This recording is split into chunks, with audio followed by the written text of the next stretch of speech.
Welcome, dear listener, to another journey through the shadowed corridors of history. Tonight, we invite you to settle into the comfort of your warm bed, to pull your covers close, to let your mind wander through the twilight spaces between what was and what might have been. Before we start, I would like you to subscribe and let me know what would have you been in this dream world for tonight's story. Take a deep breath and allow yourself to drift into the realm of alternate possibilities, where the familiar comfort of your present world serves as an anchor against the storms of imagined pasts. History, as we know it, turned on countless moments of chance, courage, and catastrophe. Tonight, we explore one of the most chilling questions that historians and storytellers have ever contemplated. What if the darkest chapter of the 20th century had not ended as it did? What if the forces of tyranny had triumphed, and the world you know had never come to be? But do not worry, gentle listener. We approach this darkness not to disturb your rest, but to help you appreciate the quiet sanctuary of your present moment. The warmth of your bed, the freedom of your thoughts, the simple luxury of drifting peacefully to sleep. These are gifts that countless souls throughout history could never have imagined. As we journey together through this alternate landscape, let it serve as a gentle reminder of how precious and fragile the world of peace and freedom truly is. Our exploration tonight will carry us through 4 distinct chapters of this imagined world. We will walk in the shoes of ordinary people living under the weight of absolute control, witness the rise of those who shaped this terrible new order, uncover the mysteries of resistance that bloomed even in the darkest soil, and glimpse the strange, hollow luxury of those who ruled from their towers of marble and steel. So close your eyes if you wish, and let your breathing slow to match the gentle rhythm of our narrative. In this safe space between waking and sleeping, between what was and what might have been, we begin our journey into the world that never was, but could have been. A world where the war ended differently. Humanity learned to live under the shadow of a victory that was, perhaps, the greatest defeat of all. Imagine yourself awakening to a world 10 years removed from what history books would have called the end of the Second World War. Except in this world, that war ended very differently. The year is 1955, and you are stirring from uneasy sleep in a narrow bed within a concrete housing block that stretches endlessly in all directions. A gray monument to efficiency and control. The morning begins, as every morning has for the past decade, with the mechanical blare of loudspeakers mounted at every street corner. The sound penetrates the thin walls of your assigned quarters with the persistence of industrial machinery.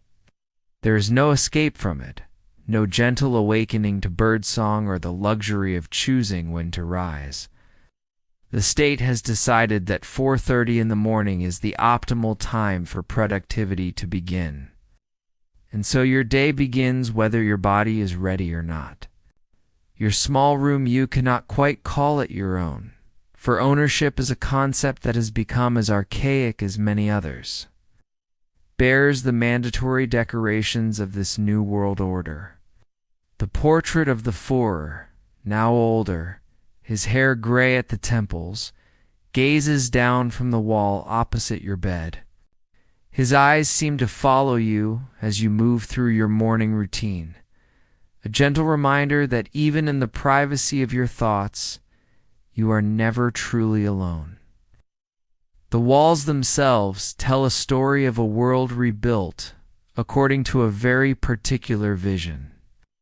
The concrete is smooth, unmarked by the personality that people once expressed through choice of color or decoration. Everything is standardized. Everything is planned. Everything serves the greater purpose of the state. Even the dimensions of your window have been calculated large enough to provide adequate light for maximum productivity, small enough to prevent the waste of heat that might result from excessive glass. As you dress in your assigned work clothes, sturdy, practical garments made from synthetic materials developed in the Reich chemical laboratories, you can hear the sounds of your neighbors beginning their own identical routines. The walls are thin by design. Privacy breeds secrecy, and secrecy breeds resistance. Better that everyone should hear the sounds of compliance, the shuffling feet and murmured morning devotions that prove each citizen's loyalty to the new order. Your breakfast consists of items determined by your productivity rating from the previous month. The ration system has evolved far beyond the crude shortages of wartime into something approaching a science. Your caloric intake has been precisely calculated based on your work assignment, your age, your racial classification, and your recent performance evaluations. There is no waste in this system, no excess, but also no room for the simple pleasure of choosing what to eat or when to eat it. The bread is dense and filling, made from grains cultivated in the vast agricultural zones that stretch across what was once Poland and Ukraine. The margarine carries a faint chemical aftertaste that you learned long ago not to mention complaints about food quality are noted in your permanent record, and records you have learned have a way of following you everywhere in this meticulously documented world. As you eat, you review the small printed card that accompanies your morning meal. Today's production targets, yesterday's achievements. Tomorrow's goals, all laid out in neat columns of figures that represent not just industrial output, but human worth measured in tons of steel and kilometers of cable. You have become quite good at meeting these targets. You have had to become good at it. The consequences of repeated failure are not discussed openly, but everyone understands them nonetheless. The walk to the factory takes you through streets that would have been recognizable to visitors from the old world, if any such visitors were permitted. The infrastructure is impressive in its scale and efficiency. Wide boulevards carry streams of workers moving with the synchronized purpose of an industrial ballet.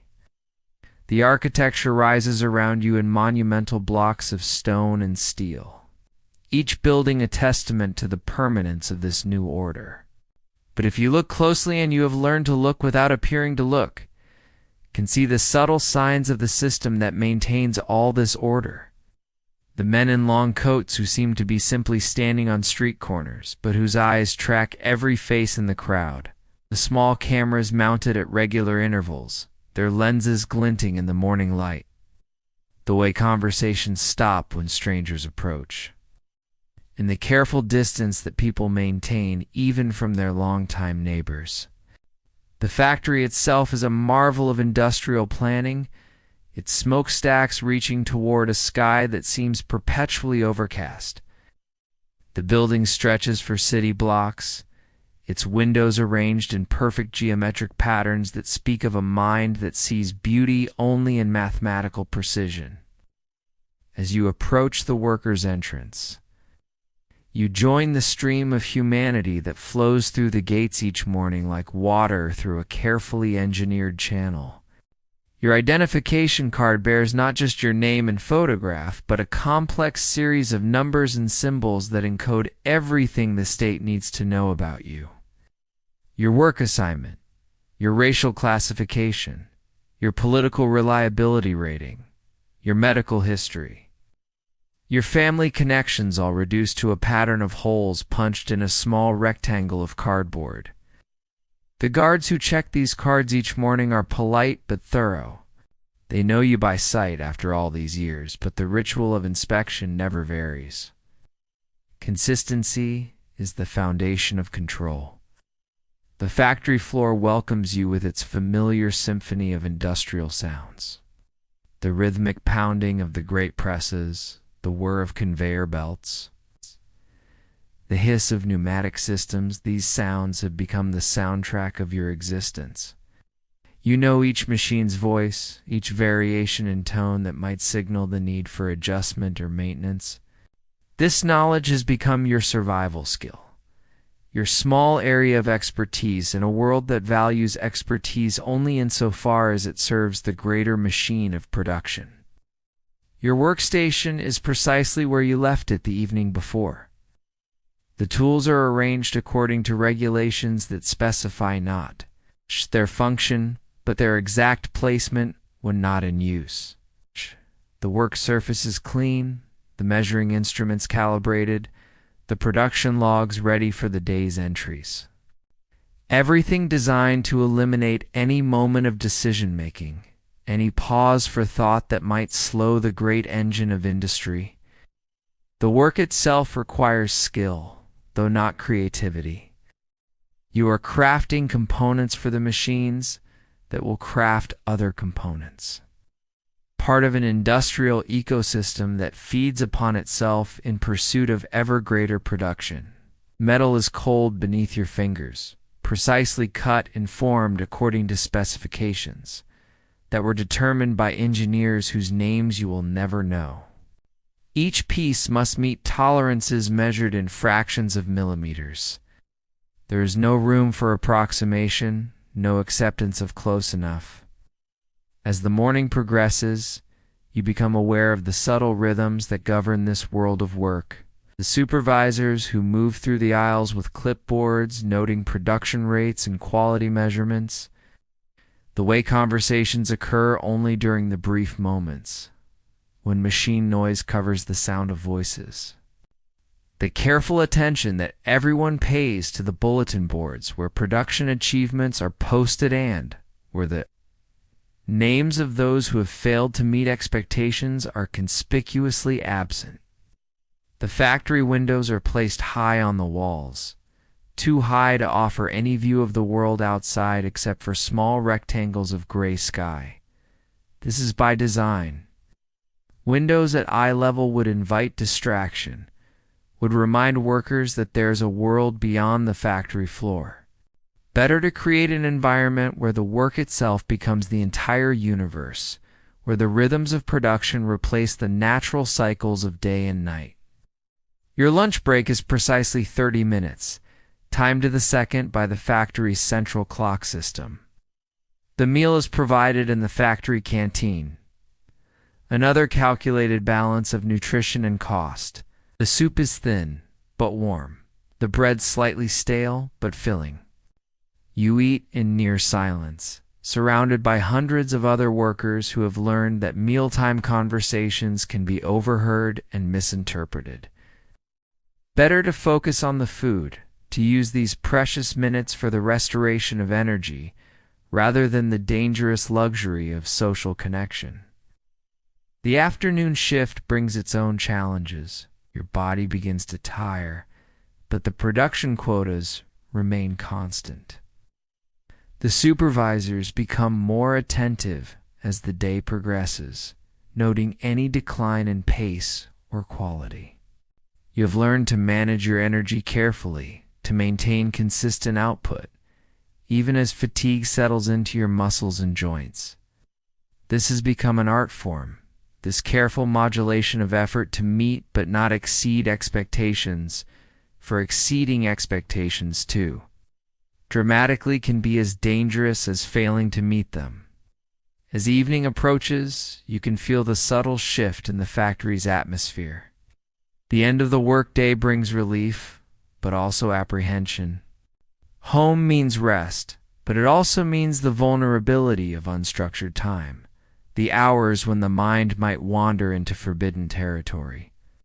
The transition from the controlled environment of work to the monitored environment of daily life requires its own careful navigation. The walk home takes you past the same monuments and bulletin boards, the same carefully tended green spaces where even the arrangement of flowers serves a propaganda purpose.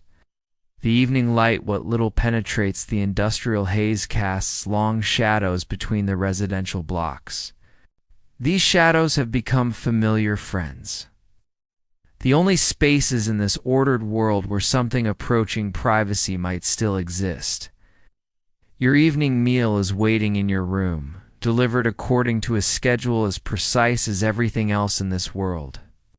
The food is adequate, nutritionally balanced, carefully portioned. As you eat, you can hear the sounds of your neighbors doing the same, the clink of utensils on plates, the soft scrape of chairs, the muffled sounds of lives being lived within the narrow confines of assigned spaces. Before sleep, there is the mandatory evening broadcast, transmitted through the same loudspeakers that woke you that morning. Today's production achievements, tomorrow's goals. Inspirational messages about the glorious future being built through collective effort. You listen with the appearance of attention while your mind learns to drift, to find small spaces of freedom within the ocean of control. As you finally settle into your narrow bed, pulling the regulation blanket up to your chin, you become aware of the profound silence that settles over the residential blocks after the evening broadcasts end. It is not the natural silence of a peaceful night, but the manufactured silence of a world where even the sounds of human activity have been regulated and controlled. In this silence, your thoughts become your last sanctuary, the final space where something of your individual self might still exist. And in this space between waking and sleeping, you begin to understand the true nature of the world that has been built around you, a world where efficiency has replaced humanity, where order has replaced freedom, where the very concepts of choice and possibility have been carefully eliminated from daily life. It is a world that functions with mechanical precision, but at a cost that its creators never chose to calculate, the cost of the human spirit itself. Tomorrow will bring another day identical to this one, and the day after that, another still. The rhythm of this existence has become as regular as breathing, as inevitable as the rising of the sun. And in this terrible predictability, you find the only comfort this world offers, the comfort of knowing exactly what each day will bring, even if that knowledge comes with the price of knowing that nothing will ever change. As we transition from the daily rhythms of ordinary existence in this alternate world, let us turn our attention to the man who shaped that existence, transformed victory and war into something far more complex and enduring than conquest. Allow your mind to drift back to the crucial years following 1945, when the machinery of the Third Reich evolved from an instrument of war into something approaching permanence. Heinrich Himmler had always been a man who understood that true power lay not in the dramatic gestures that captured headlines, but in the patient construction of systems. While others in the Nazi hierarchy competed for the Führer's attention through grand speeches and bold promises, Himmler built networks, cultivated loyalty not through charisma, for he possessed little of that quality, but through the far more reliable currencies of fear, a dependency, and shared complicity. When Adolf Hitler suffered his fatal heart attack in the winter of 1952, the Reich found itself facing the question that all totalitarian systems must eventually confront. How does absolute power transfer from one individual to another without destroying the system itself? The answer, it turned out, lay in the meticulous preparations that Himmler had been making for nearly a decade. The transition began not with dramatic proclamations or military coups, but with the quiet efficiency that had always characterized Himmler's approach to power. On the morning that Hitler's death was announced to the German people, the SS had already secured every major communication center, every transportation hub, every government building across the Reich. The other potential successors, Göring, Goebbels, Bormann, found themselves politely but firmly escorted to secure locations for their own protection during this time of national mourning. Himmler's genius lay in understanding that modern dictatorship required not just the consent of the governed, but their active participation in their own subjugation.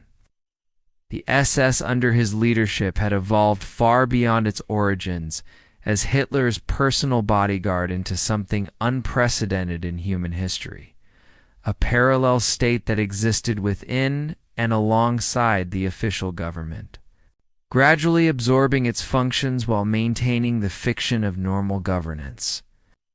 The Reichsführer had spent years studying the collapse of previous empires, analyzing the points of failure that had brought down Rome, Napoleon's France, and the German Empire of his youth. His conclusion was that these systems had failed not because they lacked military strength or economic resources, but because they had never successfully solved the fundamental problem of totalitarian governance: how to maintain absolute control across vast territories and diverse populations, while ensuring that the system could outlive its founder. His solution was characteristically methodical. Beginning in the late 1940s, even while Hitler still lived, Himmler had begun implementing what he privately called the administrative revolution. Every function of government was quietly duplicated within SS structures: tax collection, education, healthcare, industrial planning, agricultural. Gradually came under the oversight of SS departments that ostensibly existed only to support the official ministries. The beauty of this system was its invisibility. Citizens continued to interact with familiar government offices, to receive services from agencies with traditional names and procedures. What they could not see was that every decision, every policy, every seemingly routine administrative action was being coordinated through a parallel network of SS officers who reported directly to Himmler himself. By the time Hitler died, this parallel system was so thoroughly integrated into German society that the transition to formal SS rule required no dramatic changes whatsoever. Citizens woke up the morning after Hitler's death to find that their world functioned exactly as it had the day before. Trains ran on time, the factories opened, the schools conducted classes. The only difference was that the man whose portrait now gazed down from every wall wore the black uniform of the SS, rather than the brown of the Nazi Party. But Himmler's ambitions extended far beyond the mere mechanics of governance. He had always been fascinated by what he called the spiritual foundations of power, the beliefs, rituals, and mythologies that could bind a people together in willing servitude. Where Hitler had relied primarily on the raw emotions of nationalism and racial hatred, Himmler sought to create something more sophisticated, a complete worldview that would make resistance not just dangerous, but literally unthinkable. The centerpiece of this effort was the transformation of Wolfsburg Castle into what Himmler termed the spiritual center of the new order. The medieval fortress in Westphalia became the site of elaborate ceremonies that blended ancient Germanic paganism with cutting-edge technology, creating rituals that were simultaneously primitive and futuristic. SS officers from across Europe made pilgrimages to Wolfsburg to participate in solstice celebrations, oath-taking ceremonies, and meditation practices that were designed to forge psychological bonds stronger than mere loyalty to a political system. These weren't simply theatrical displays, though they certainly served that function. Himmler had commissioned extensive research into the psychology of group identity, drawing on studies of religious conversion, military indoctrination, and what would later be called brainwashing techniques. The rituals at Wolfsburg were carefully designed to create altered states of consciousness. to break down individual identity and rebuild it within the framework of SS Brotherhood. The castle itself was rebuilt according to Himmler's occult beliefs, with rooms positioned to align with astronomical phenomena and corridors, designed to channel what he believed were spiritual energies. The famous Round Table Hall, inspired by Arthurian legend, became the meeting place for Himmler's inner circle 12 men who swore sacred oaths to serve not just the German nation, but the cosmic forces that Himmler believed were working through the SS to reshape human destiny. Perhaps even more significant than these mystical pursuits was Himmler's systematic approach to what he called biological politics. Where the early Nazi regime had pursued racial policies with crude enthusiasm, Himmler brought scientific method to the task of reshaping European demographics. His Lebensborn program expanded from its wartime origins into a comprehensive system of genetic management that operated across the entire Reich. Young women deemed racially valuable were not simply encouraged to bear children, but were provided with complete life cycle support education, healthcare, housing, and career opportunities in exchange for their participation in carefully planned breeding programs. The children produced by these programs were raised in specialized institutions that combined the most advanced educational techniques with intensive ideological training. By the mid-1950s, an entire generation of children had grown up knowing no world other than Himmler's carefully engineered society. These young people were not simply loyal to the regime. They were psychologically incapable of conceiving alternatives to it. Their language had been purged of concepts like individual rights or democratic governance. Their education had provided them with impressive technical skills, while carefully avoiding any exposure to philosophical or political ideas that might foster independent thinking. The administrative efficiency of this system was breathtaking in its scope. Every citizen of the Reich possessed a genetic profile maintained in central databases. Marriage permissions were granted based on algorithms that calculated the likely racial value of potential offspring.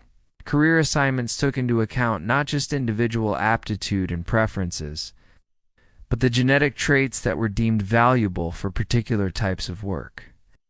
Yet this same system also demonstrated the fundamental contradictions that plagued all of Himmler's grand designs. The pursuit of racial purity required constant vigilance against contamination. But the definition of purity itself kept shifting as new scientific theories emerged and political needs evolved. Citizens who had been classified as racially valuable under one set of criteria might find themselves reclassified as undesirable when the standards changed. The psychological toll of living under such intense scrutiny was enormous, though it was rarely acknowledged openly. Suicide rates climbed steadily throughout the 1950s, particularly among the educated classes who were most aware of what had been lost. Alcoholism and drug addiction became endemic, though these problems were carefully concealed from official statistics. Perhaps most tellingly, even within the SS itself, doubt and disillusionment began to spread. Officers who had joined the organization out of genuine belief in its ideals found themselves administrating systems of oppression that bore little resemblance to the glorious vision they had been promised. The gap between propaganda and reality became increasingly difficult to ignore, even for those who had the most to gain from maintaining the fiction. Himmler himself seemed increasingly isolated as the 1950s progressed. The mystical ceremonies at Wurzburg continued, but they took on an air of desperate compulsion rather than confident celebration.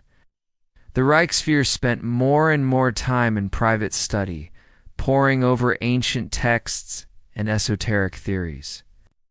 searching for the spiritual keys that would make his rational system of control complete. His health began to decline under the stress of maintaining such an elaborate fiction. The man who had once prided himself on methodical attention to detail became erratic and paranoid, seeing enemies and conspiracies where none existed. The very thoroughness of his surveillance system began to work against him, as the constant flow of reports about potential threats made it impossible to distinguish real dangers from imaginary ones. By 1955, the Reich that Himmler had built was functioning with mechanical precision, but it was also consuming itself from within. The system he had created was so complex, dependent on perfect coordination between countless moving parts, that any significant disruption threatened to bring down the entire structure. And disruptions, as we shall see, were beginning to emerge from the most unexpected quarters. The man who had sought to create a 1,000-year Reich by eliminating uncertainty and spontaneity from human existence was discovering that these very qualities were essential to the vitality of any civilization. His perfectly ordered world was achieving perfect order, but at the cost of the very life force that made order meaningful. As we leave Himmler in his castle, surrounded by the trappings of mystical power, but increasingly isolated from the reality of the world he had created, we begin to understand that even the most successful tyranny carries within itself the seeds of its own dissolution. The question was not whether his system would eventually collapse, but whether anything recognizably human would survive when it did. And in the shadows of this perfectly ordered world, as we shall soon discover, there were those who were already working to ensure that the answer to that question would be yes. As our journey through this alternate world continues, we turn now from the individual struggle of daily survival to explore the shadows where hope refused to die. In the quiet spaces between state surveillance and official control, a different story was being written, one of ordinary people who chose to risk everything for the possibility that humanity might endure, even in the darkest of times. Picture, if you will, the network of resistance that spread like underground roots beneath the concrete monuments of the greater German Reich. This was not the dramatic resistance of Hollywood films, but something far more subtle and perhaps more dangerous. Web of small acts of defiance that collectively threatened the very foundations of totalitarian control. The network had no official name, no central headquarters, no uniformed leaders. It existed in the spaces between official reality and human truth, carried forward by individuals who had never intended to become heroes, but found themselves unable to remain silent witnesses to the systematic destruction of everything they held dear. They were teachers and shopkeepers, priests and factory workers, grandmothers and university students, people whose only common characteristic was their refusal to accept that the world as it had become was the world as it must remain. Communication within this network required a sophistication that would have impressed the intelligence agencies that hunted it. Messages traveled through systems so mundane that even the most paranoid security apparatus often overlooked them entirely. A woman arranging flowers in a shop window might be signaling the location of a safe house. A man whistling a particular melody while walking to work could be confirming that an escape route remained open. Children playing games in the street might be passing along information that could save lives or expose collaborators. The classical music programs broadcast on state radio became an unexpected lifeline for resistance coordination. The authorities, in their desire to demonstrate the cultural sophistication of the Reich, continued to air concerts and operas, never suspecting that a Beethoven symphony played at an unusual hour might signal an emergency evacuation. or that a Mozart concerto could contain coded messages about border crossing schedules. The resistance had learned to speak in the language of beauty, finding in art and music a form of communication that transcended the crude literalism of political control. Books became weapons in this shadow war, though not in any way their authors had ever intended. Hidden printing presses, operated in basements and abandoned buildings, produced not just anti-government propaganda, but something perhaps more subversive: poetry, stories, and philosophical works that reminded readers that other ways of thinking and being were possible. These books were copied by hand when printing became too dangerous. It's passed from reader to reader like sacred texts in a world that had declared such thoughts heretical. The network's most remarkable achievement was not any single dramatic act of sabotage, but its success in preserving cultural memory itself.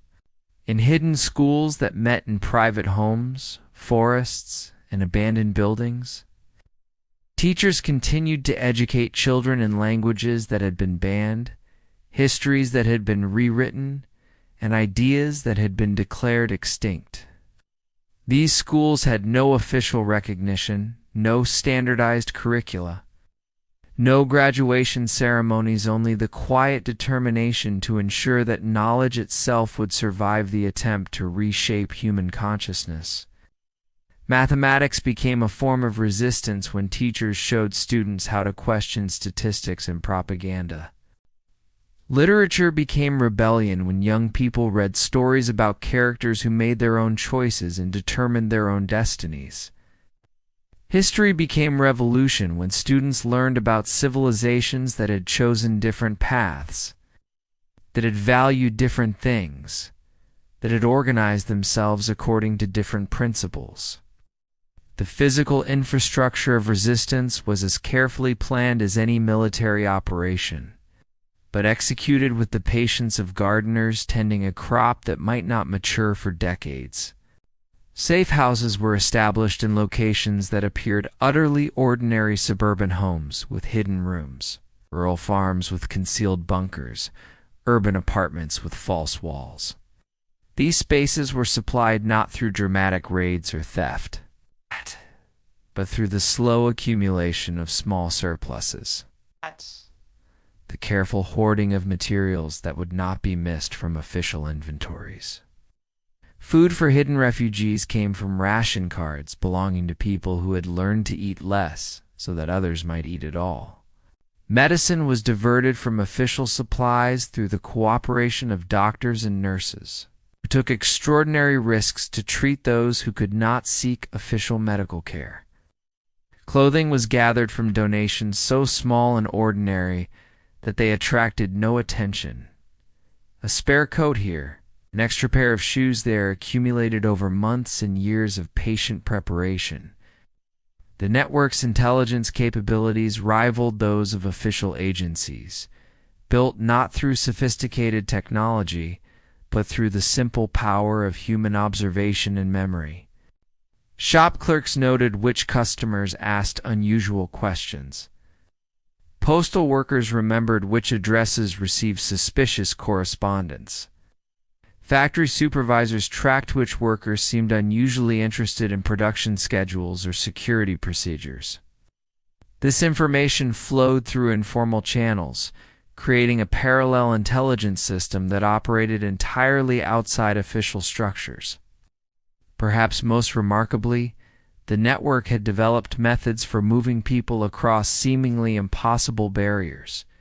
The new borders of the Greater German Reich were fortified with walls, fences, guard towers, and sophisticated detection equipment. But human ingenuity had found ways through these obstacles that defied the calculations of their designers. Escape routes followed forgotten medieval trade paths, abandoned mining tunnels, and natural features that had not appeared on the maps used by border planners. Psychology of this underground movement was perhaps its most fascinating aspect. Participants learned to live double lives with a completeness that approached art. By day, they were model citizens of the Reich, punctual workers, obedient neighbors, enthusiastic participants in official celebrations. By night, they became different people entirely, operating according to different moral codes and serving different masters. This psychological compartmentalization was essential for survival, but it came at a cost that few could have anticipated. Living constantly with secrets created its own form of isolation. Resistance members could not share their true thoughts with spouses, who were not part of the network. Parents could not explain to their children why certain books were hidden, or why certain names must never be spoken aloud. Friends could not comfort each other through the normal channels of human connection, because revealing too much could endanger not just themselves, but everyone they cared about. The network's most persistent mystery involved reports of assistance that seemed to come from sources that should not have existed. Resistance cells would receive supplies that they had not requested from suppliers they could not identify. Escape routes would be prepared by people who vanished before they could be thanked or questioned. Safe houses would be established in locations that seemed impossible to access or maintain, operated by individuals who claimed no knowledge of resistance activities. These phantom helpers became the subject of endless speculation within the network. Some believed they were remnants of Allied intelligence operations that had somehow survived the collapse of organized resistance. Others thought they might be sympathetic members of the occupation forces, Germans who had grown disgusted with the regime they served. Still others suspected that they represented some form of international support, evidence that the free world had not entirely abandoned those trapped within the Reich's borders. The truth, as far as anyone could determine, seemed to be more complex and more mysterious than any single explanation could encompass. The phantom assistance appeared to come from multiple sources, operating according to different principles and serving different purposes. Some aid seemed focused on preserving cultural artifacts and intellectual resources. Other assistance was clearly designed to save specific individuals whose knowledge or abilities made them particularly valuable. Still other support appeared to be purely humanitarian, motivated by nothing more than the desire to preserve human life and dignity. Radio equipment would appear in locations where it should have been impossible to install or operate, capable of receiving broadcasts from stations that officially did not exist.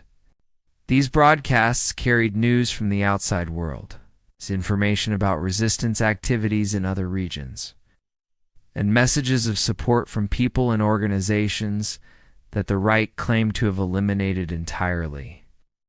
The equipment itself was often of a sophistication that seemed beyond the capabilities of underground manufacturing, raising questions about its true origins that were never satisfactorily answered. As years passed, the network evolved from a simple resistance movement into something approaching a parallel society. Children who had been educated in hidden schools grew up to become teachers and leaders within the underground. Young people who had learned trades through unofficial apprenticeships became the craftsmen and engineers who kept safe houses and escape routes operational. Adults who had spent years living double lives developed skills of deception and misdirection that enabled increasingly sophisticated operations. The network's greatest victory was not any single dramatic achievement, but its simple persistence.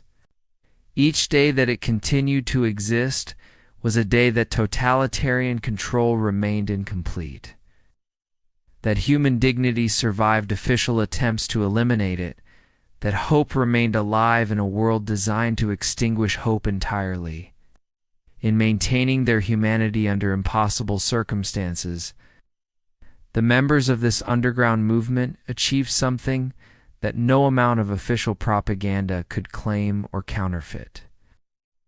And in the quiet moments between official duties and secret activities, in the spaces where exhausted resistance members allowed themselves to dream of better times. They kept alive something that the architects of the Reich had never learned to value or understand: the simple recognition that human beings were meant for something better than mere survival, that dignity and freedom were not luxuries to be rationed, but necessities to be preserved at any cost. Their legacy was not written in official histories or commemorated in public monuments, but carried forward in the hearts and minds of those who had learned that even the most sophisticated systems of control could not entirely eliminate the human capacity for love, courage, and hope. In preserving these qualities against impossible odds, they ensured that the final victory would never belong entirely to those who sought to remake humanity in their own image. As our journey through this alternate world draws toward its quiet conclusion, we turn our attention to the rarefied heights of power, to the world inhabited by those who shaped this new order and lived within its golden cage. Here in the expanded mountain retreat that had grown from a simple alpine lodge into a sprawling complex of luxury and surveillance, we find perhaps the most unsettling aspect of this imagined reality: how evil can learn to dress itself in beauty, and how those who architect darkness can surround themselves with light. The Berghof complex of 1955 stretches across the Bavarian mountainside like a small city devoted entirely to the comfort and isolation of the Reich's elite. What began as a modest retreat has been transformed into something approaching a palace, its architecture blending the rustic charm of Alpine tradition with the monumental grandeur that has become the signature of this new world order.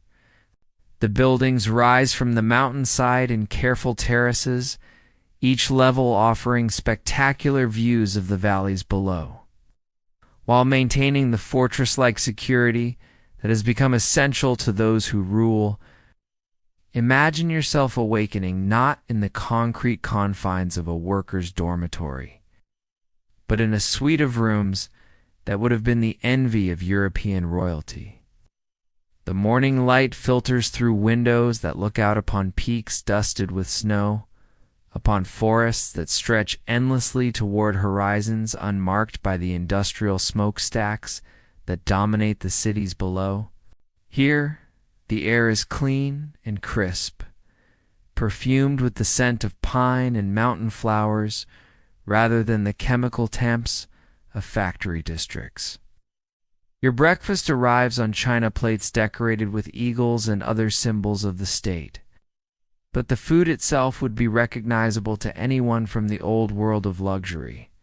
Fresh bread still warm from the ovens, butter made from the cream of cows that graze in carefully maintained alpine meadows, coffee imported from plantations in territories that have been incorporated into the greater Germanic sphere. The abundance here stands in stark contrast to the calculated rationing that governs life in the world below. Yet even this luxury serves the purposes of control. The daily routine of the Berghof society follows patterns that would seem almost normal to an observer from another time, if one could overlook the context in which they occur. There are morning walks along carefully maintained paths that wind through gardens, where every flower has been chosen for its symbolic significance. There are afternoon gatherings in salons where conversation flows over tea and pastries, where the latest cultural developments are discussed with the passionate intensity that people once reserved for politics in the days when politics was still permitted. Yet beneath this veneer of cultivated civilization, the machinery of surveillance operates with the same precision that governs every other aspect of this world. The servants who bring your meals are trained observers, noting what you eat, and what you leave untouched, listening to your casual remarks and filing them away in reports that will be reviewed by unseen supervisors. The fellow guests with whom you share these refined pleasures are simultaneously your companions and your potential accusers. For the system has learned to use proximity as a tool of control. The conversations that take place in this rarefied environment reveal the peculiar psychology of those who have chosen to embrace this new order. There is much discussion of art and culture, but it is art and culture that has been carefully curated to serve the purposes of the state. The paintings that hang on the walls have been selected not for their beauty alone, but for their ability to reinforce the ideological foundations of the Reich. The music that plays during evening gatherings has been composed according to principles that prioritize racial purity over aesthetic innovation. Most disturbing of all, perhaps, is the ease with which the inhabitants of this world have learned to justify their circumstances. The conversations are filled with elaborate intellectual constructions that transform the suffering of the world below into a necessary sacrifice for the greater good. The violence that maintains this system is discussed in abstract terms, as if it were a natural phenomenon rather than a human choice. The absence of entire populations is explained through theories that make genocide sound like urban planning. The children who grow up in this environment present their own troubling questions. They play in gardens that have been built over the graves of those who oppose the system. Yet their laughter rings out with the same innocent joy that children have always known.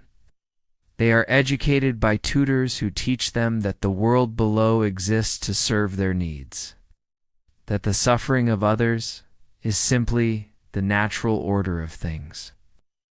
Their games involve toy soldiers and model cities, but the soldiers all wear the same uniform, and the cities are all designed according to the same architectural principles. As afternoon fades into evening, the social rituals of the Berghof become more elaborate.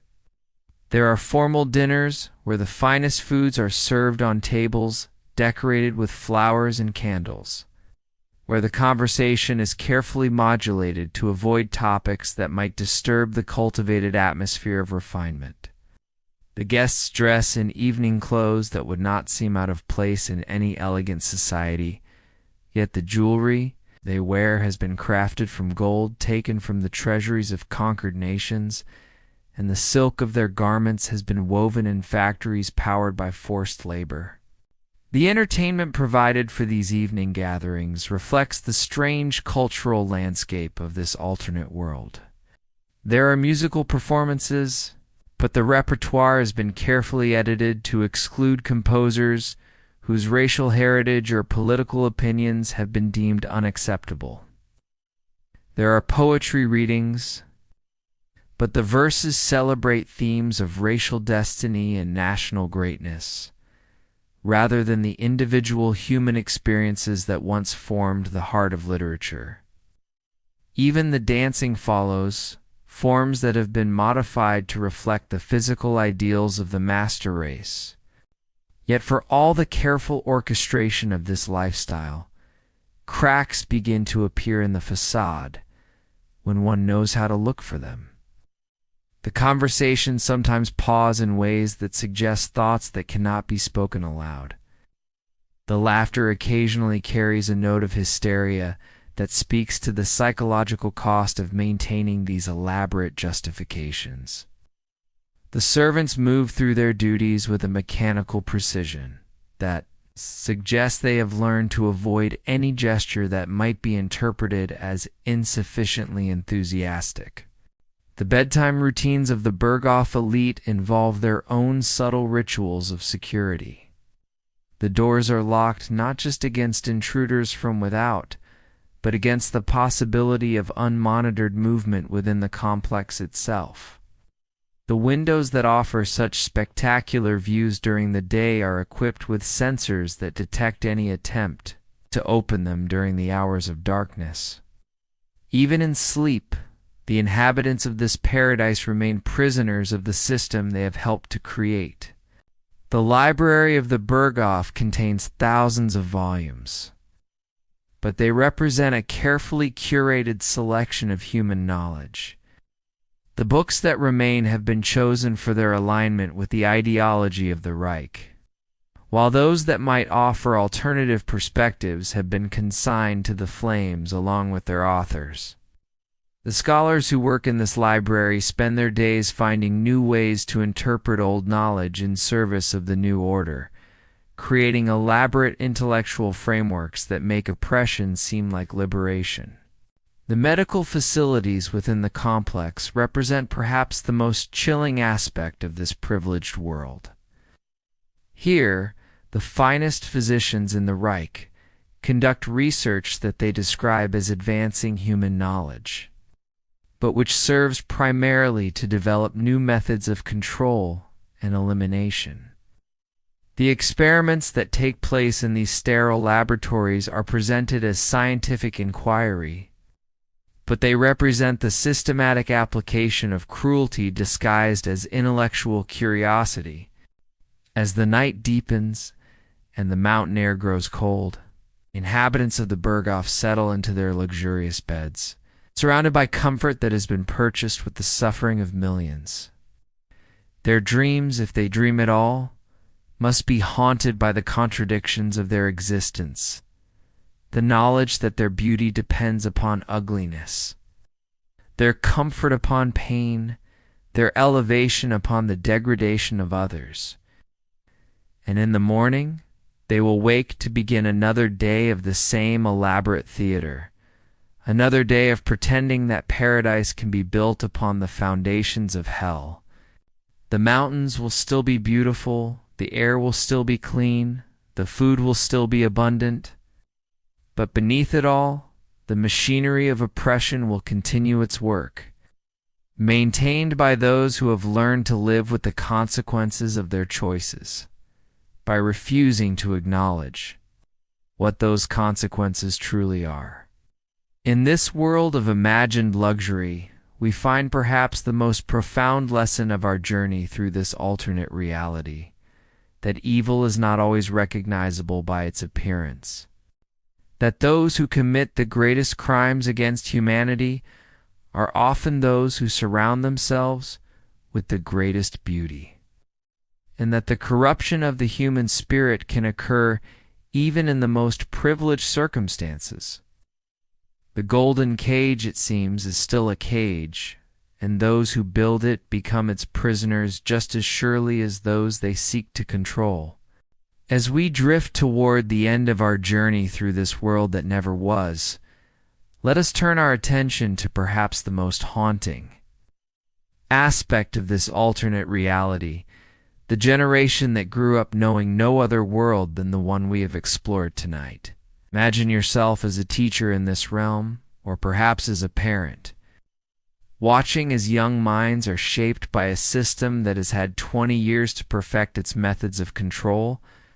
The children born in this world after 1945 have never known the taste of genuine choice.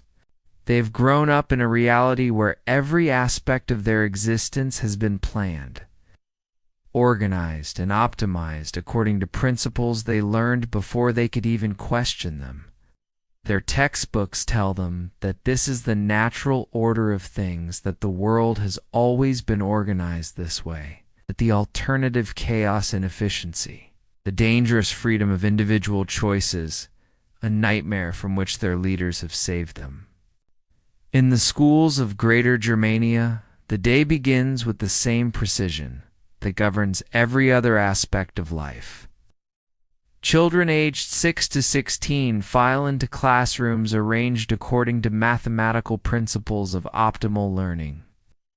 The desks are positioned at precisely calculated angles to maximize attention while minimizing the possibility of distraction. The walls bear the same portraits that grace every public space. But for these children, these images are not reminders of change. They are simply part of the natural landscape of existence. The curriculum has been refined over 2 decades of experimentation and adjustment. Mathematics and engineering dominate the schedule, for these are the subjects that serve the industrial needs of the Reich. Language instruction focuses on technical vocabulary and precise communication rather than the dangerous ambiguities of poetry or creative expression. History lessons begin with the triumph of 1945 and work backward, presenting the past as a series of errors and false starts that finally led to the perfection of the present system. But it is in the spaces between formal instruction that the true education occurs. These children learn to read faces for signs of approval or disapproval, to modulate their voices to the proper levels of enthusiasm, to understand that certain questions should never be asked aloud. They develop an intuitive understanding of the invisible boundaries that govern their world, the unspoken rules that determine safety from danger. Physical education in this world serves purposes beyond mere fitness. The children learn to move in formation, to respond instantly to commands, to subordinate individual impulses to collective action. Their play is structured and supervised, designed to reinforce the lessons of cooperation and obedience that will serve them throughout their lives. Even their games are variations on themes of productivity and efficiency, competitions that measure not just speed or strength, but conformity to established patterns. The most remarkable aspect of these children's lives is their apparent contentment. They laugh and play within their prescribed boundaries, form friendships according to the social structures they have been taught to observe, and dream dreams that fit neatly within the possibilities their world has defined for them. They have never experienced the anxiety of unlimited choice, the burden of self-determination, the exhausting freedom to make mistakes and learn from them. Yet there are signs, subtle but persistent, that something essential in human nature resists even the most carefully constructed systems of control. Some children ask questions that their teachers cannot answer satisfactorily. Others display creativity that finds expression despite all attempts to channel it into approved forms. A few develop the habit of staring out windows during lessons, their eyes focused on horizons that exist beyond the boundaries of their assigned world. The teenage years bring their own challenges to this carefully ordered system. Adolescence, with its natural rebellions and questioning impulses, poses a particular threat to a society built on unquestioning compliance. The authorities have developed sophisticated methods for managing these dangerous years, intensive counseling programs that identify potential dissidents, advanced placement and specialized schools for the most promising students, and subtle but effective interventions for those who show signs of excessive independence.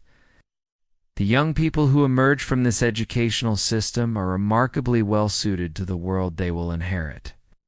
They possess technical skills of the highest order, a deep understanding of their place in the social hierarchy, and an almost instinctive ability to navigate the complex web of regulations and expectations that govern daily life.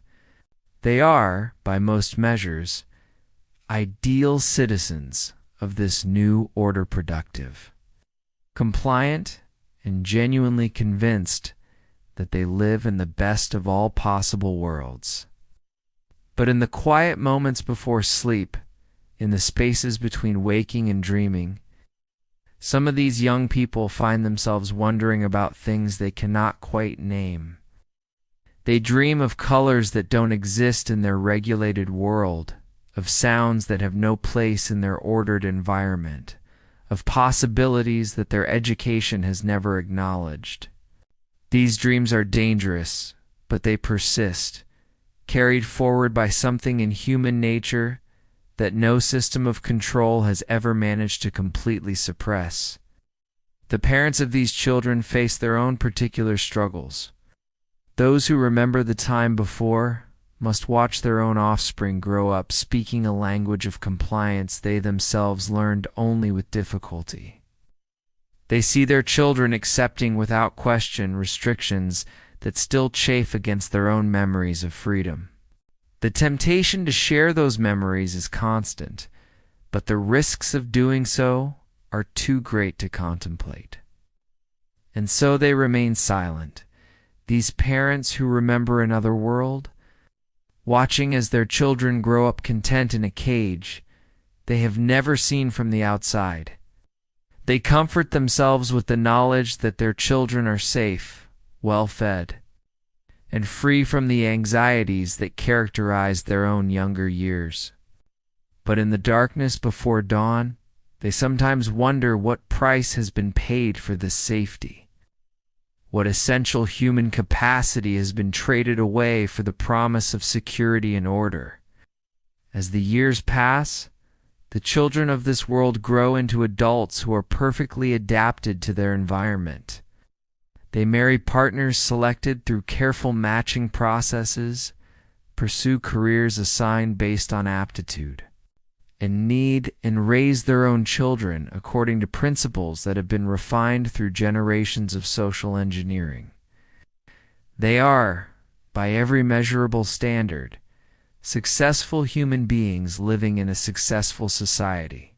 Yet the dreams persist, passed down through generations like a genetic memory of something lost. Children who have never known freedom still dream of flying. Young people who have never experienced uncertainty still feel the pull of adventure. Adults who have never made a truly independent choice still harbor fantasies of roads not taken, of possibilities unexplored, of lives that might have been lived differently. And in these dreams perhaps lies the seed of something that even the most perfect system of control cannot. Eliminate the irreducible human longing for something beyond the boundaries of any imposed order, no matter how benevolent or efficient that order might claim to be. It is a longing that expresses itself not in dramatic acts of rebellion, but in the quiet persistence of imagination, in the stubborn survival of wonder, in the simple refusal of the human spirit to be completely satisfied with any world that others have built for it, as our journey through this imagined world draws toward its close. Let us explore the subtle signs that even the most carefully constructed systems carry within them the seeds of their own transformation. For in this world where order has been elevated to the highest virtue, where every aspect of human existence has been planned and regulated, there are still moments when the unpredictable nature of life finds ways to express itself. Picture yourself as an archivist in one of the Reich's great libraries, working in the deep basement levels where documents are stored, and cataloged according to systems of classification that would have impressed the ancient librarians of Alexandria. Your work brings you into contact with papers and records that tell stories their creators never intended to preserve, the small inconsistencies, the minor contradictions, the tiny gaps between official policy and human reality that accumulate over time like sediment in a riverbed. In the reports from factory supervisors, you notice patterns that the authors themselves seem unaware of.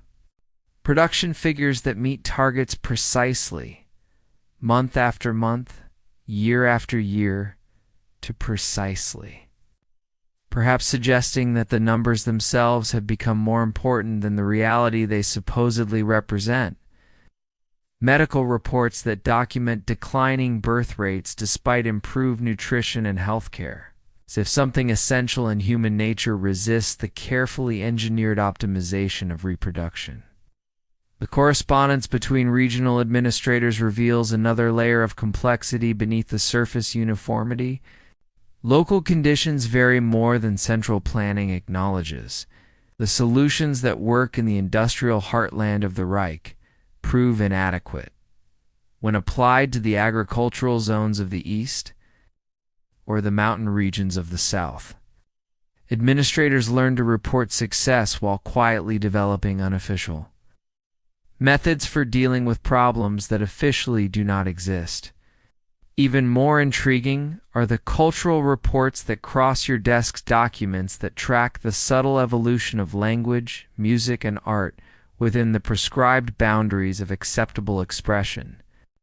The analysts who compile these reports note with scientific detachment how certain words acquire new meanings despite official definitions, how approved melodies are modified in ways that create unexpected emotional resonances, how even the most regulated forms of artistic expression seem to develop their own organic momentum. The psychological evaluation reports present perhaps the most fascinating evidence of the system's unintended consequences. The children raised in this perfectly ordered world display unexpected variations in personality and temperament. Some thrive in the structured environment, but others develop anxiety disorders that have no clear cause, or creative impulses that find expression in ways their educators never anticipated. The psychologists note these phenomena with clinical precision, but their recommendations for addressing them reveal a growing recognition that human nature itself may be more resilient and unpredictable than the system's architects had assumed. In the restricted sections of the archive, you encounter documents that paint an even more complex picture of this world's hidden dynamics. Intelligence reports describe underground networks that exist not to overthrow the system, but simply to preserve things that official policy has deemed unnecessary: old songs, family recipes, games that children once played, the toteries that grandparents once told. These networks operate with extraordinary caution, but their very existence suggests that something essential and human culture resists even the most thorough attempts at social engineering. The most carefully guarded files contain analyses of what intelligence officers call spontaneous order, the tendency for people to develop informal systems of cooperation and mutual assistance that exist parallel to official structures. Workers in different factories develop their own methods for sharing information and resources. Neighbors create subtle support networks that help families navigate the complexities of bureaucratic life. Young people establish communication systems that allow them to share experiences and perspectives that find no place in official discourse. These informal networks are not necessarily subversive in any traditional sense. They operate within the boundaries of acceptable behavior, and their participants remain loyal citizens of the Reich. But their existence points to something that the system's planners seem not to have fully anticipated: the human capacity for creating meaning and connection even within the most restrictive circumstances. The aging process itself presents challenges to the carefully maintained order.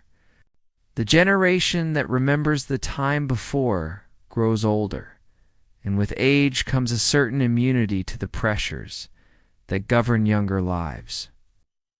Elderly citizens sometimes speak with a frankness that would be dangerous in younger people, sharing memories and perspectives that don't align perfectly with official history. Their words carry weight precisely because they have so little left to lose, and their influence on younger family members creates ripples of uncertainty in the otherwise smooth surface of social control. Technology, too, proves to be a source of unexpected complications. The same industrial capacity that serves the Reich's grand projects also enables innovations that have consequences beyond their intended applications. Improved communication systems designed to enhance central control also make it easier for people to maintain connections across vast distances. Advanced manufacturing techniques, created to increase efficiency, also provide opportunities for individuals to produce goods and services outside official channels. Even the weather presents challenges to total planning. Natural disasters require responses that cannot be fully anticipated or controlled. Droughts, floods, and storms create situations where local initiative becomes necessary, where the rigid hierarchies of normal times must give way to more flexible forms of organization. These moments of crisis reveal both the system's strengths and its limitations, as the very efficiency that characterizes normal operations can become a liability when circumstances require rapid adaptation. The biological sciences, so important to the Reich's ideological foundations, continue to yield discoveries that complicate the neat categories upon which policy has been built.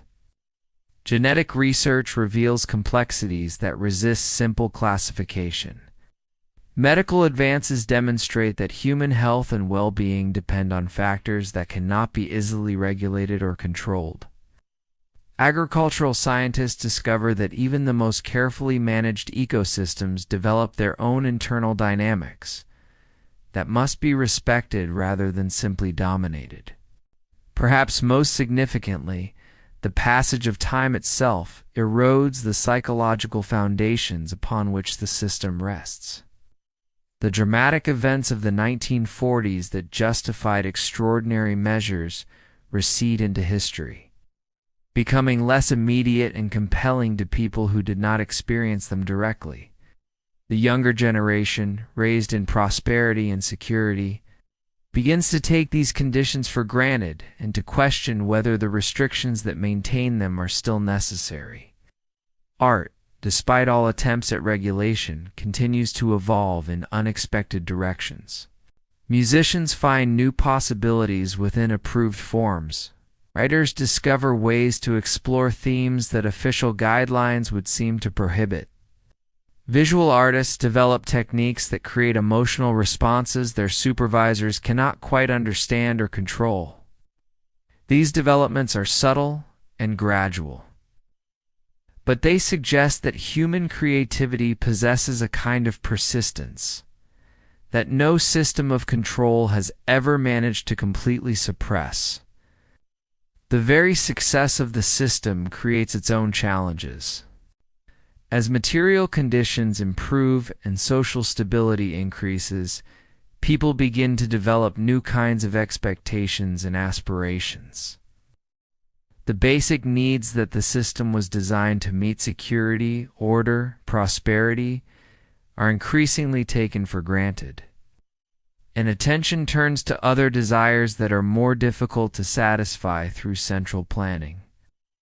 People begin to want not just adequate housing, but homes that reflect their individual preferences. They seek not just sufficient nutrition, but the pleasure of choosing their own meals. They desire not just productive work, but occupations that provide personal fulfillment. These desires are not revolutionary in themselves, but they point toward a fundamental tension in any system that seeks to optimize human welfare through external control. The more successful such a system becomes at meeting basic needs, the more apparent it becomes that human beings require something beyond mere physical security and material comforts, something that might be called autonomy or dignity, or simply the freedom to make their own mistakes and learn from them. As you close the archive files and prepare to return to your own carefully regulated evening routine, you carry with you the awareness that even the most perfect system is, in the end, only human.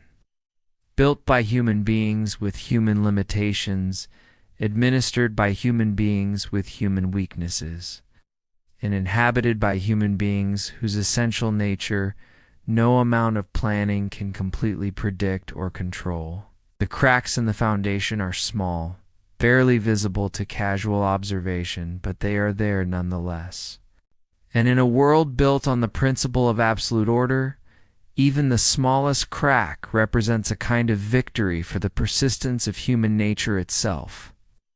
It is a reminder that no system, however sophisticated or well-intentioned, can contain the full complexity of human experience, and that the future, even in the most controlled circumstances, remains ultimately unpredictable. As we continue deeper into the night hours of our journey, let us explore how the small cracks we discovered in the previous chapter slowly widened into something more significant. Not the dramatic revolution of history books with barricades and manifestos, but something quieter, more patient, and perhaps more profound. Imagine yourself as a witness to the gradual awakening of a world that had almost forgotten how to dream of change. The revolution, when it began, was barely recognizable as such. It started not with proclamations or acts of defiance, but with simple questions asked in whispers between trusted friends. Why must the work schedules be so rigid when the factories could operate just as efficiently with more flexible hours? Why could regional administrators not adapt central policies to local conditions? Why should artistic expression be limited to approved forms when creativity seemed to flourish in unexpected directions? These questions, seemingly innocent, carried within them the seeds of something larger. They represented a shift in consciousness so gradual that even those experiencing it were not fully aware of its significance.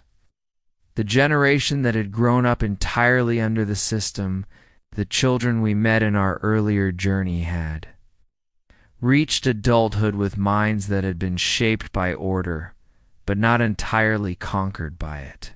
They possessed a kind of innocent boldness, asking questions that their parents had learned not to ask, simply because they had never experienced the consequences of asking them.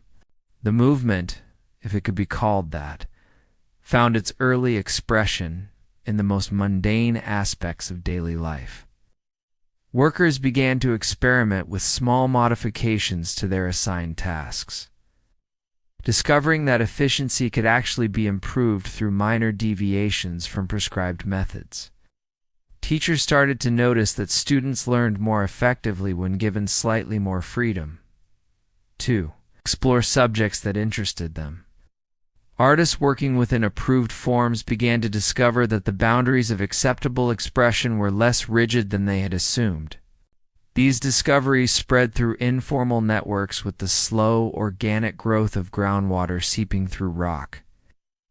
A factory supervisor who allowed flexible break schedules found that productivity increased rather than decreased. Word of this success reached other supervisors through the casual conversations that occurred during mandatory social gatherings.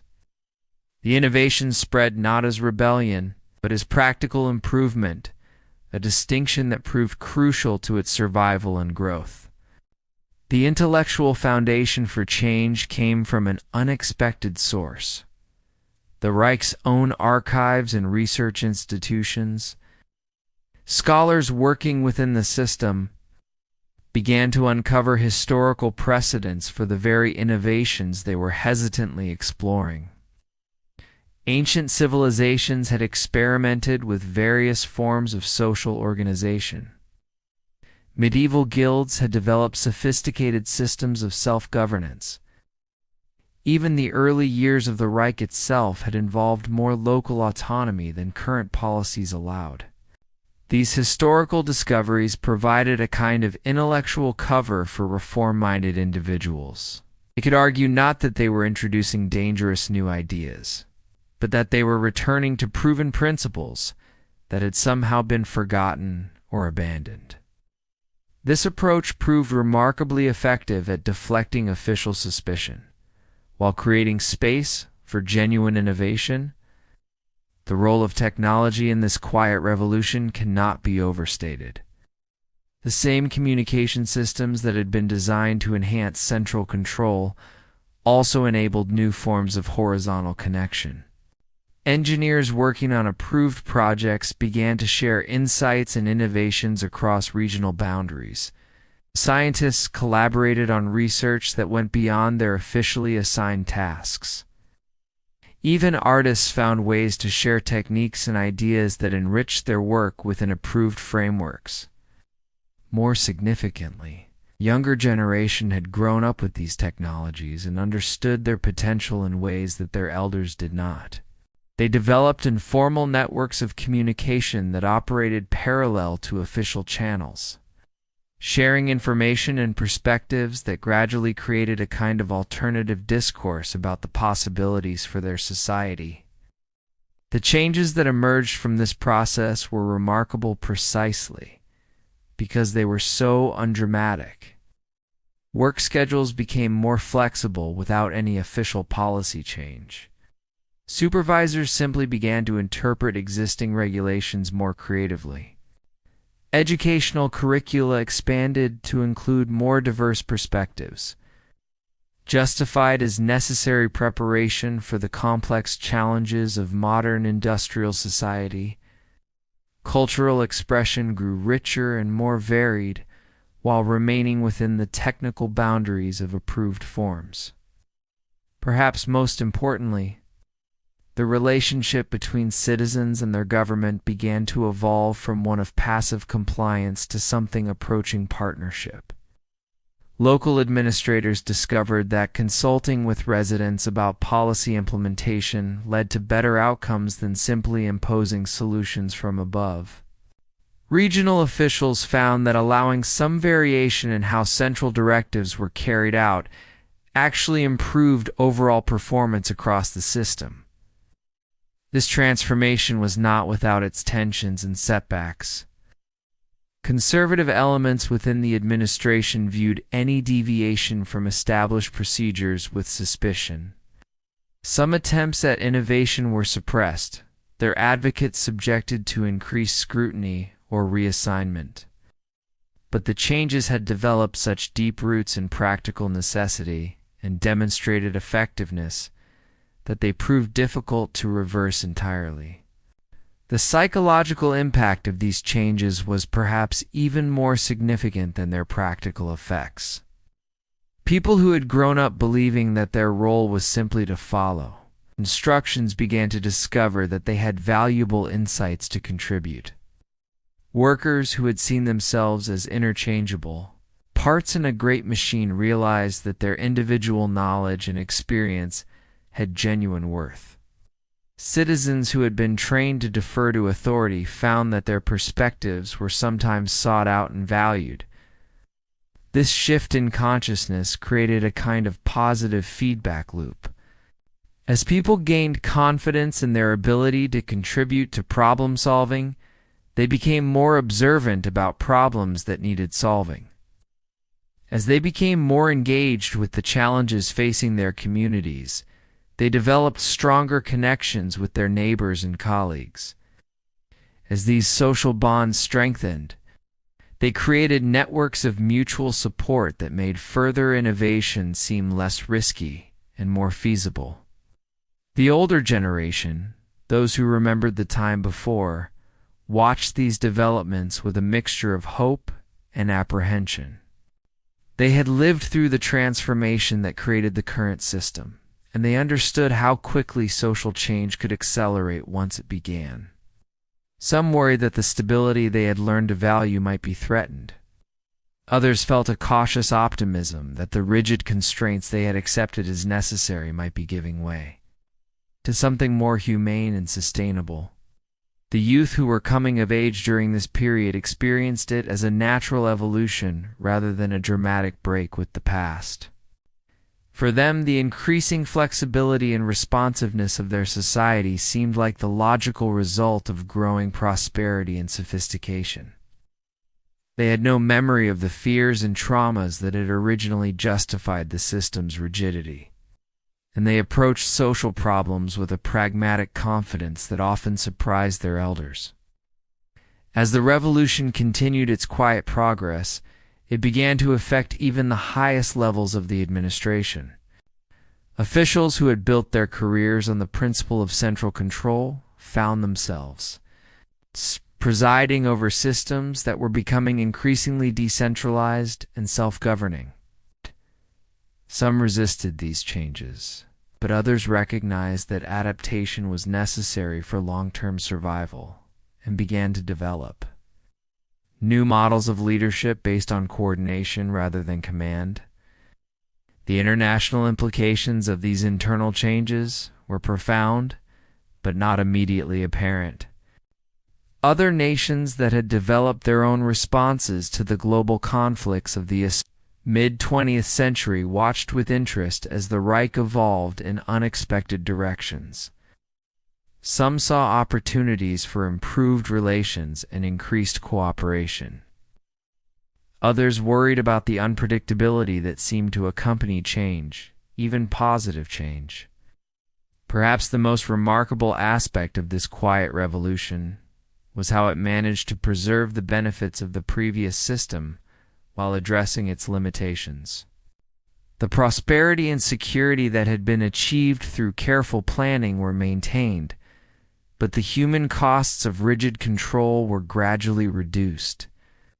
The technological and organizational capabilities that had been developed were retained, but they were deployed in service of more flexible and responsive goals. As you drift deeper into the restful state that comes with the late hours of night, let the story of this quiet revolution remind you of the patient power of human nature to find ways toward greater freedom and dignity, even under the most constraining circumstances. Change, when it comes, does not always announce itself with drama and upheaval. Sometimes it arrives as gently as the dawn, so gradually that we notice it only when we compare where we are with where we have been. In the deepest hours of night, when the world seems suspended between yesterday and tomorrow, let us explore the gentle emergence of something unprecedented, a society that has learned to organize itself around human flourishing rather than abstract, ideological principles. This is not the dramatic overthrow of one system by another, but the patient cultivation of new ways of living that gradually replace the old through their obvious superiority in practice. Picture yourself as a regional coordinator in what was once called the Eastern Territories, but which locals have begun referring to simply as the communities. Your office overlooks a landscape that would have been recognizable to observers from earlier decades. The same productive agricultural zones, the same well-maintained transportation networks, but the human activity within this landscape has evolved in ways that would have surprised the original planners. The administrative structure that governs your region still uses much of the organizational framework established decades earlier, but the principles guiding its operation have undergone a subtle but fundamental transformation. Decisions that were once made by distant central authorities are now handled by councils that include representatives from affected communities. Policies that were once imposed uniformly across vast territories are now adapted to local conditions and preferences. The rigid hierarchy that once characterized every aspect of governance has given way to more flexible networks of cooperation and mutual accountability. Your typical day begins not with the reception of orders from above, but with consultations with the various community representatives who bring you information about local needs, opportunities, and challenges. These conversations have a quality that would have been impossible under the old system. They are genuine exchanges of information and ideas, rather than mere reports of compliance or requests for permission.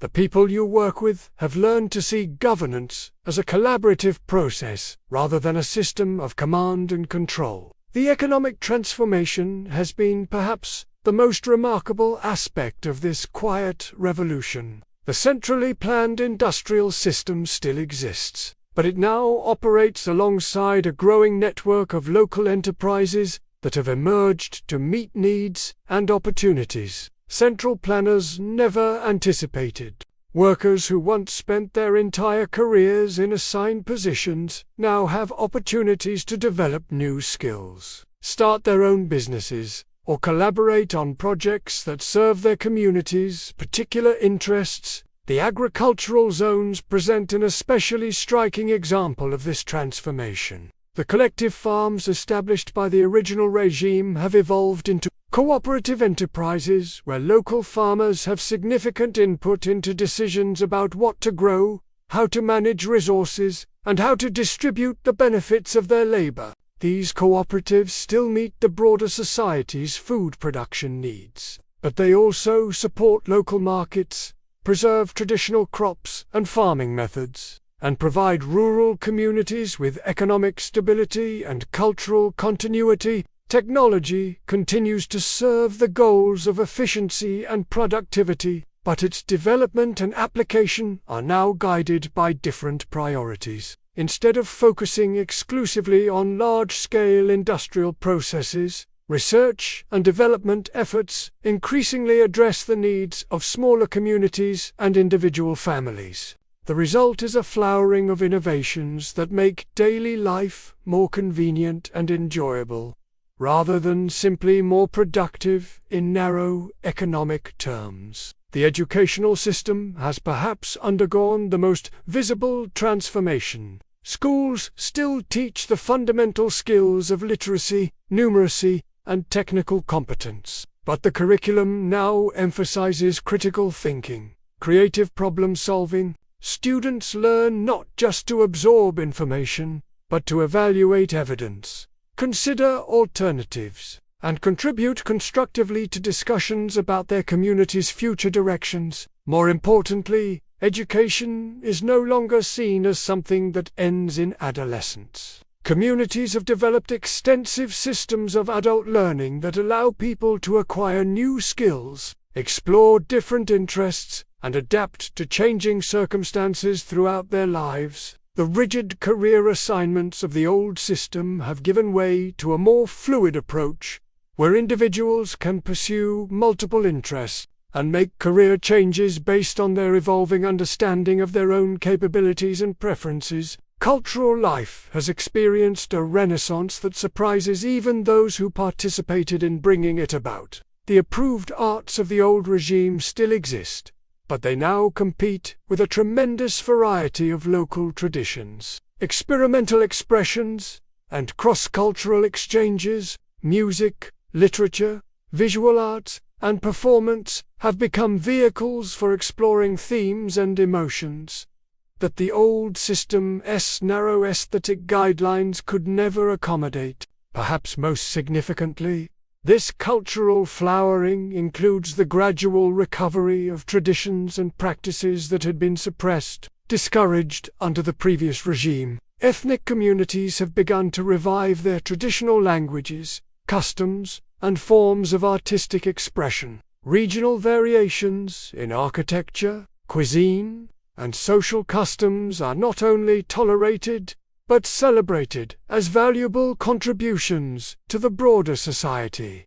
As cultural richness, the relationship between different ethnic and cultural groups has evolved in ways that would have seemed impossible under the old system's rigid hierarchical classifications, instead of the artificial unity imposed by ideological conformity. Communities have developed genuine cooperation based on mutual respect and shared interests. Intermarriage, cultural exchange, and collaborative enterprises have created new forms of social solidarity that are both more authentic and more resilient than the manufactured loyalty demanded by the previous regime. Religious and philosophical life has similarly flourished as communities have gained the freedom to explore questions of meaning and value without external interference. The old regime's attempt to create a unified worldview has given way to a rich diversity of spiritual and intellectual traditions that coexist peacefully and often influence each other in creative ways. People have discovered that genuine social unity can emerge from the free interaction of diverse perspectives, rather than from the imposition of a single official doctrine. The governance structures that coordinate this new social order operate on principles that would have been considered dangerously anarchic. Under the old system, authority flows upward from local communities rather than downward from central bureaucracies. Policies are developed through extensive consultation and discussion, rather than imposed by expert planners. Implementation is flexible and adaptive, rather than rigid and uniform. Yet this apparently chaotic system proves remarkably effective at addressing both local needs and broader social challenges. Environmental problems are solved through the cooperation of affected communities rather than through centralized regulation. Economic planning balances efficiency with sustainability and human welfare. Social conflicts are resolved through mediation and compromise rather than through the application of superior force. The transformation has not been without its challenges and setbacks. Some communities have struggled to adapt to their new responsibilities and freedoms. Economic disruptions have occurred as markets and production systems reorganize themselves around different priorities. Cultural conflicts have emerged as suppressed differences came into the open and had to be negotiated rather than simply controlled. But the overall trajectory has been remarkably positive, characterized by increasing prosperity, social harmony, and individual fulfillment. Crime rates have fallen as people gain more control over their circumstances and more investment in their communities. Mental health has improved as the constant stress of surveillance and conformity has been replaced by the satisfactions of meaningful work and genuine social connection. Birth rates have increased as families gain confidence in their ability to provide their children with opportunities for flourishing lives. Perhaps, most remarkably, this transformation has occurred without the violent upheavals that historically accompanied major social changes. The old system has not been destroyed so much as it has been gradually superseded by more effective and humane alternatives. The infrastructure and institutions remain largely intact, but they now serve different purposes and operate according to different principles. As your workday ends and you prepare for the journey home through communities that buzz with the quiet energy of people engaged in meaningful activities, you reflect on the profound truth that this transformation has demonstrated.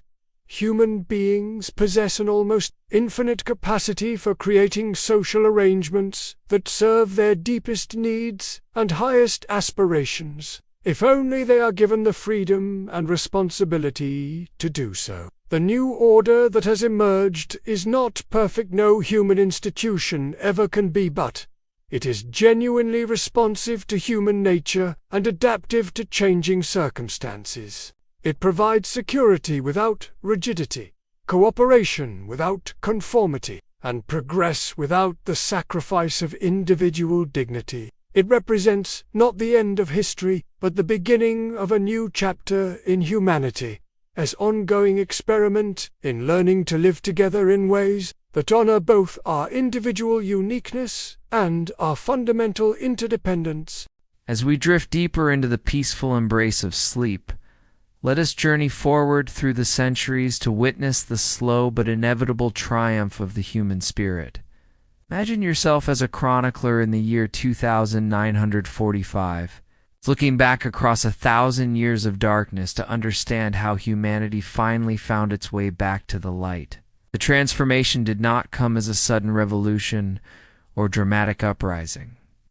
Instead, it unfolded like the gradual melting of ancient ice, so slowly that no single generation could perceive its full scope, yet so persistently that eventually even the most massive structures of oppression could not withstand its quiet power. The seeds of change had been planted in those small cracks we observed centuries earlier, and given enough time, they grew into something that could no longer be contained. By the year 2200, the Reich that had once seemed eternal was showing signs of profound internal strain. The rigid systems that had maintained order for centuries were beginning to buckle under the weight of their own complexity. Each generation of administrators had added new layers of regulation and control, creating a bureaucratic maze so intricate that even those who operated it no longer fully understood its workings. The machinery of oppression had become so elaborate that it consumed ever-increasing amounts of energy simply to maintain itself. The breakthrough came not from political revolution, but from an unexpected source: the children of the elite themselves. Raised in luxury, but educated in the sciences, this privileged generation possessed both the knowledge and the resources to understand what their world had truly cost.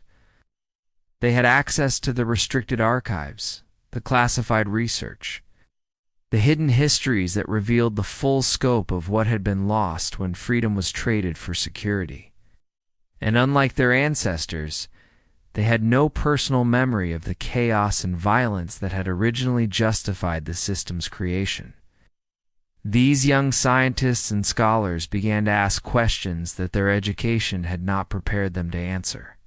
They wondered why so much energy was required to maintain social order, why so many resources were devoted to surveillance and control, why the promises of technological advancement seemed always to serve the needs of the system rather than the welfare of the people. Their investigations, conducted in secret at first, gradually revealed the fundamental inefficiency of a society built on the suppression of human potential. The technological revolution that followed was unlike anything history had previously witnessed. The same industrial capacity that had been devoted to control and coercion was gradually redirected toward exploration and discovery. Scientists who had spent generations perfecting methods of surveillance began developing technologies that enhanced human capability rather than restricting it. Engineers who had designed systems of control created tools of liberation. Accumulated knowledge of centuries was finally freed to serve human flourishing rather than human domination. The liberation of information proved to be the catalyst for everything that followed. As communication technologies advanced beyond the capacity of any central authority to monitor or control, people began to share experiences and perspectives that had been suppressed for generations. The carefully maintained isolation between regions and social classes began to break down, revealing the common humanity that official ideology had worked so hard to obscure. Art and literature, long constrained within narrow boundaries of acceptable expression, exploded into a renaissance of creativity that surpassed even the great cultural flowerings of the distant past. Musicians rediscovered melodies that had been forbidden for centuries, while poets found words for experiences that generations had been unable to express.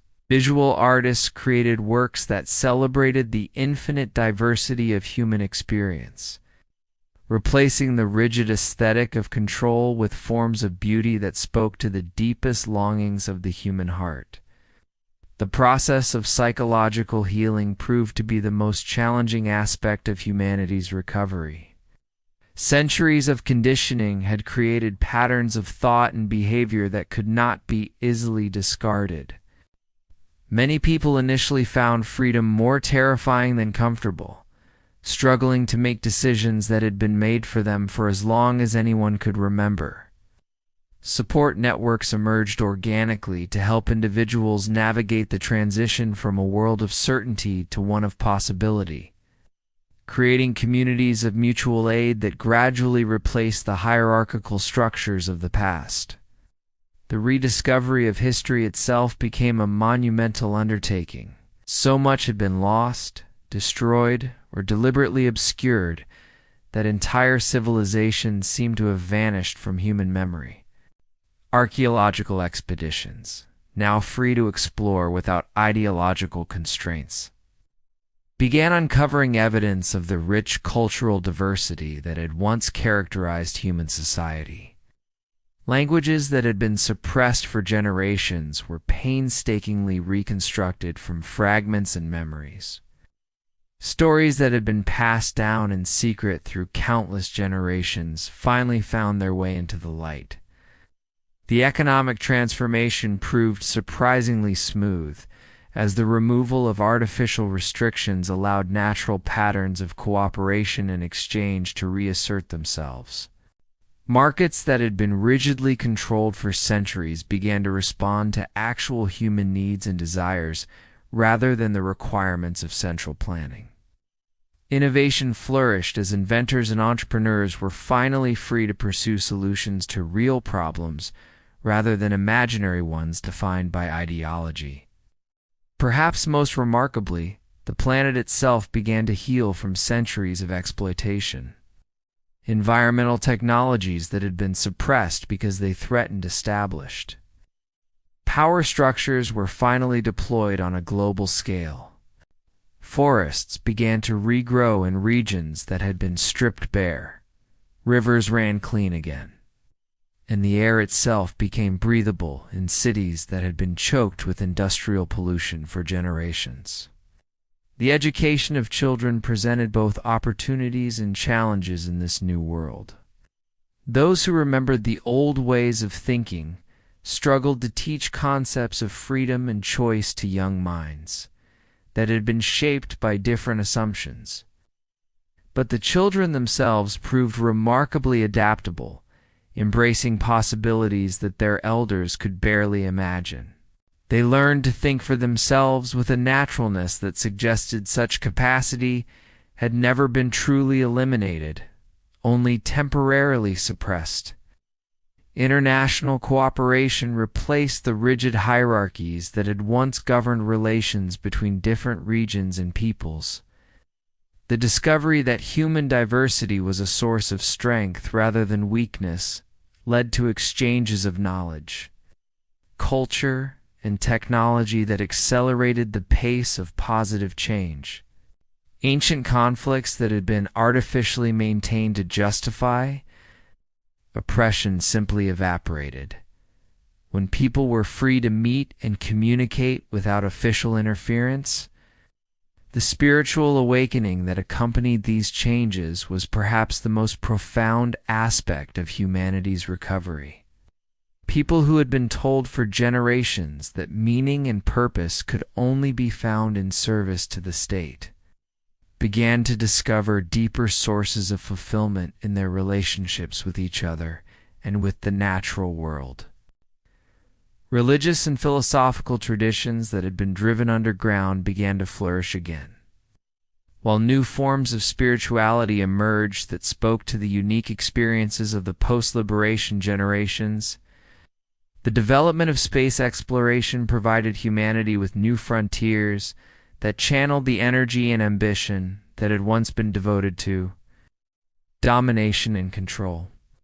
The same technological sophistication that had created the machinery of oppression was redirected toward the exploration of the cosmos, opening up possibilities that previous generations could never have imagined.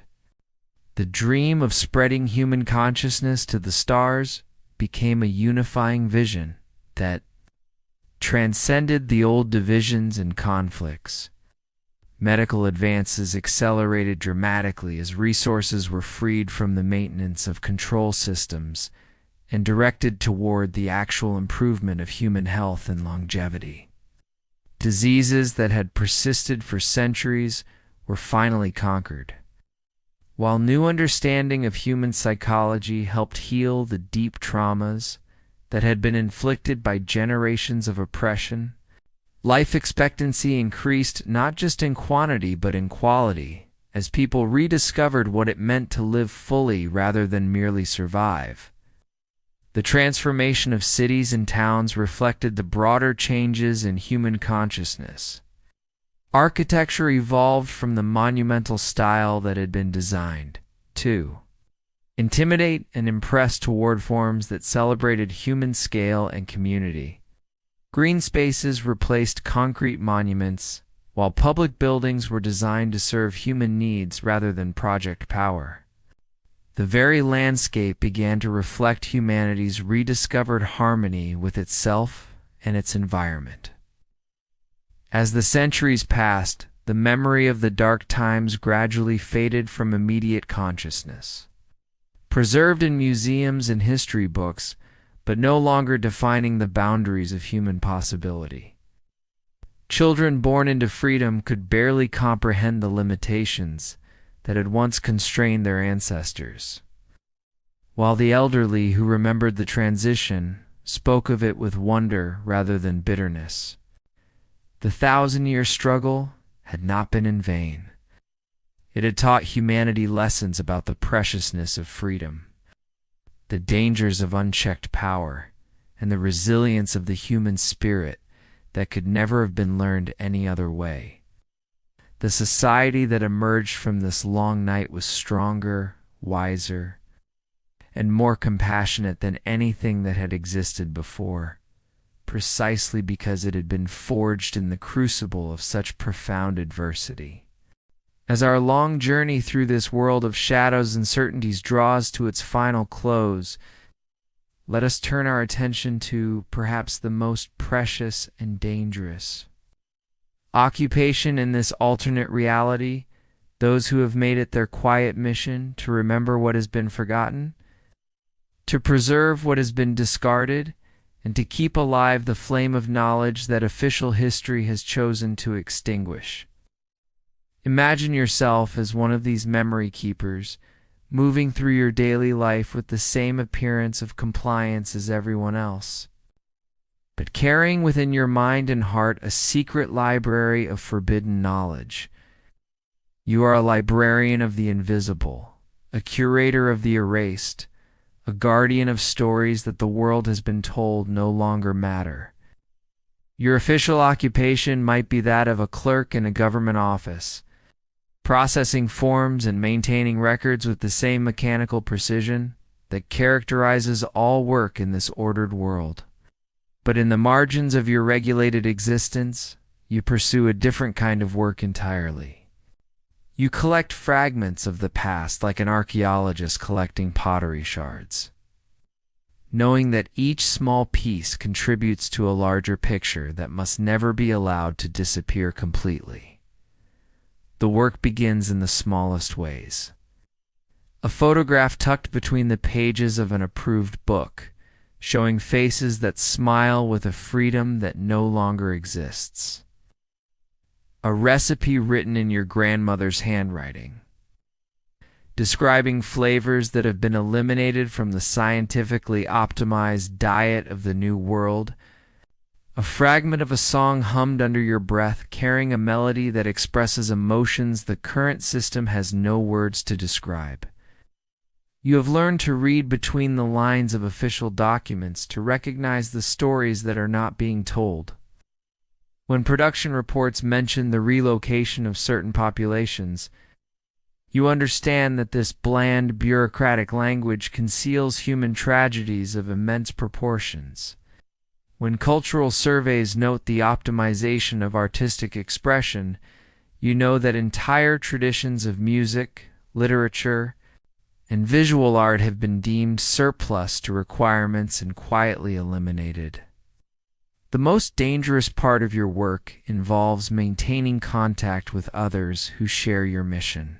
You have developed subtle ways of recognizing each other, a particular way of pausing before certain words, a tendency to linger in front of certain buildings, a habit of carrying books that might seem innocent to casual observers, but carry special significance to those who know how to read the signs. These connections are precious, but fragile. For discovery would mean not just your own destruction, but the collapse of entire networks of preservation and remembrance. Your home contains hiding places that would not be apparent to even the most thorough official inspection.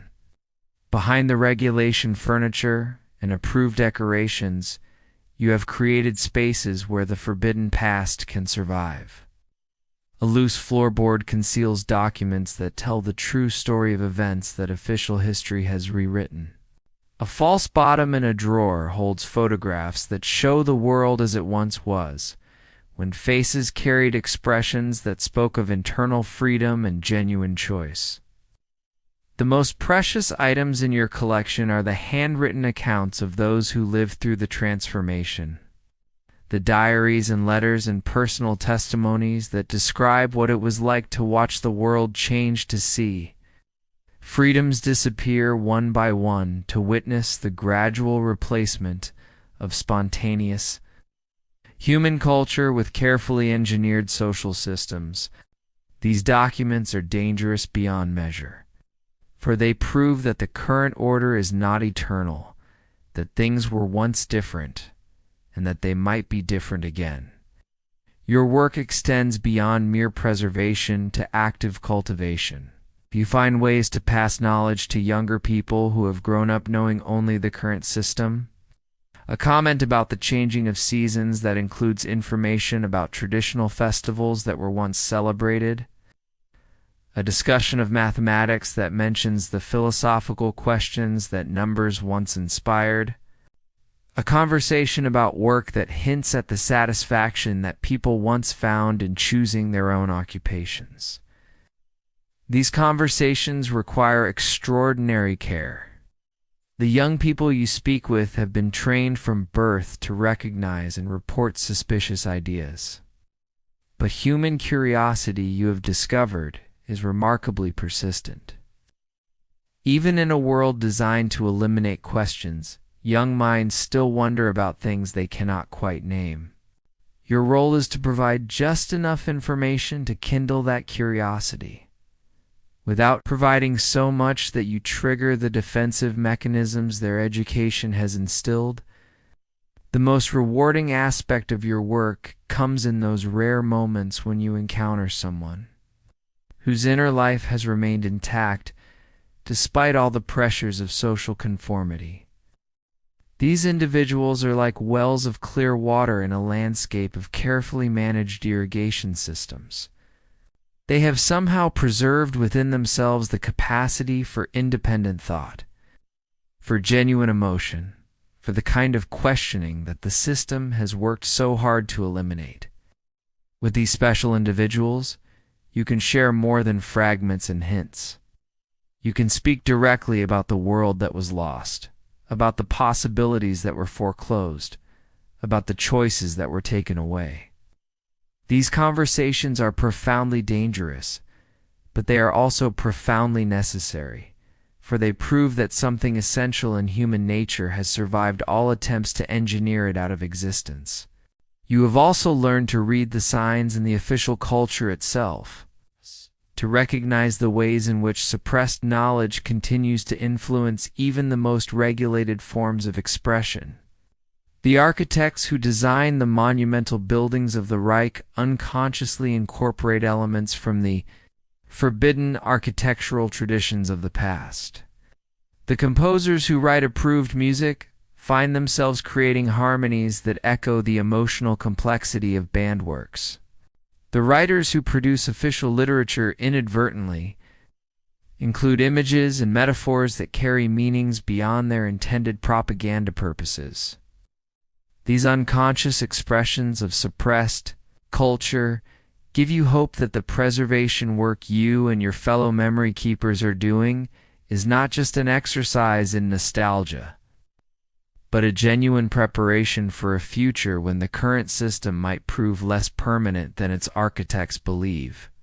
The knowledge you preserve may someday serve as seeds for new growth. Foundations for reconstruction, maps for the journey back to a more fully human way of life. The nights are the most dangerous time for your work, but also the most productive. When the surveillance systems are focused on monitoring the larger patterns of social behavior, there are small windows of opportunity for more focused activities. You use these hours to transcribe documents, to compile narratives, to create the comprehensive records that might someday help future generations understand both what was lost and what was preserved. Your writing implements are carefully chosen and concealed.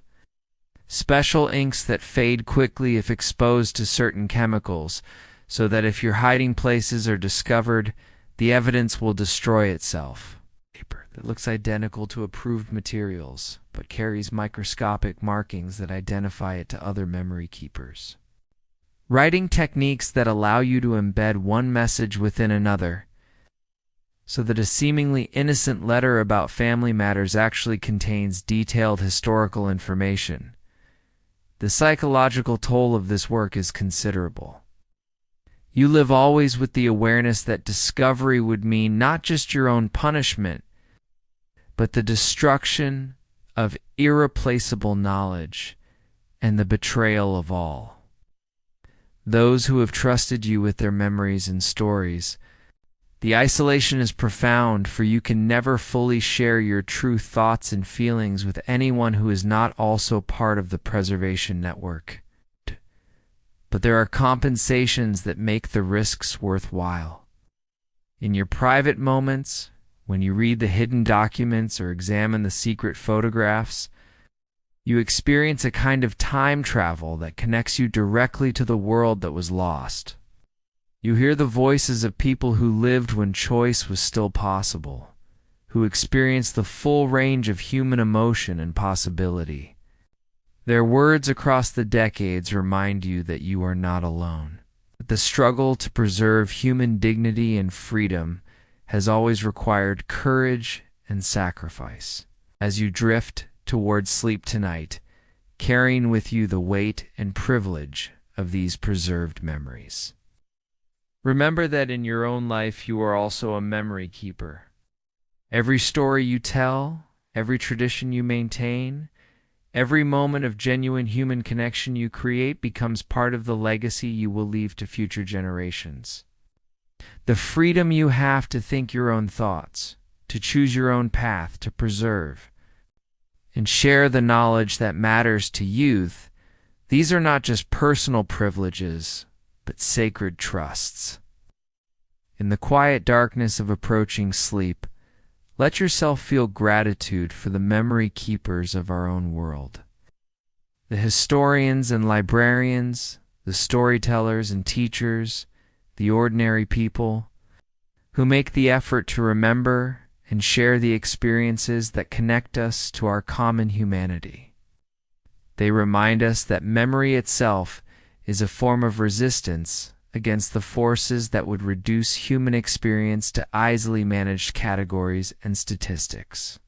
Sleep peacefully, knowing that your own memories are safe, that your thoughts are your own, and that tomorrow you will wake in a world where the act of remembering is not just permitted but celebrated as one of the fundamental rights that makes us human.